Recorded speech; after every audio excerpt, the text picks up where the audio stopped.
अजित पवार, चाचा को भतीजा की चुनौती, बोले पार्टी का नाम सिंबल सब हमारे साथ। हम महाराष्ट्र के विकास के लिए सरकार में शामिल हुए। एनसीपी तोड़ने के बाद एकनाथ शिंदे सरकार में शामिल हुए महाराष्ट्र के नवनियुक्त उप मुख्यमंत्री अजित पवार ने कहा कि देश में जो राजनीतिक परिस्थिति है उसे देखते हुए विकास को महत्व देना जरूरी हो गया था। 9 साल से नरेंद्र मोदी विकास के लिए बड़ा काम कर रहे हैं। ऐसे में देश के विकास के लिए मैं साथ आया हूँ। उन्होंने कहा कि विपक्षी दल आपस में ही उलझे हुए हैं, वह देश के लिए कुछ कर नहीं सकते। विकास के लिए मोदी के साथ आना चाह रहा था। हम सबने मिलकर यह निर्णय लिया कि विकास का साथ देना चाहिए। महाराष्ट्र का विकास हम सबका ध्येय है। अजित पवार ने कहा कि आजादी के बाद एक लीडर के नेतृत्व में देश आगे बढ़ता है। देश सिर्फ एक नेतृत्व से चलता है। आजादी के समय से देखें जवाहरलाल नेहरू हो, सरदार वल्लभ भाई पटेल ने देश चलाया।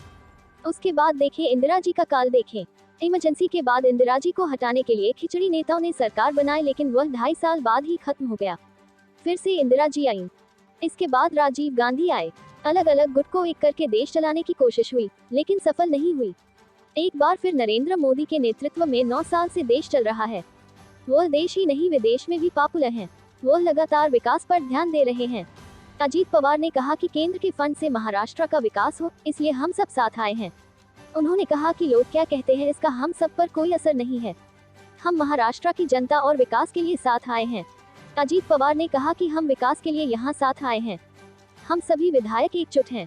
भविष्य में जिला परिषद से लेकर लोकसभा चुनाव तक हम एनसीपी के सिंबल पर चुनाव लड़ेंगे।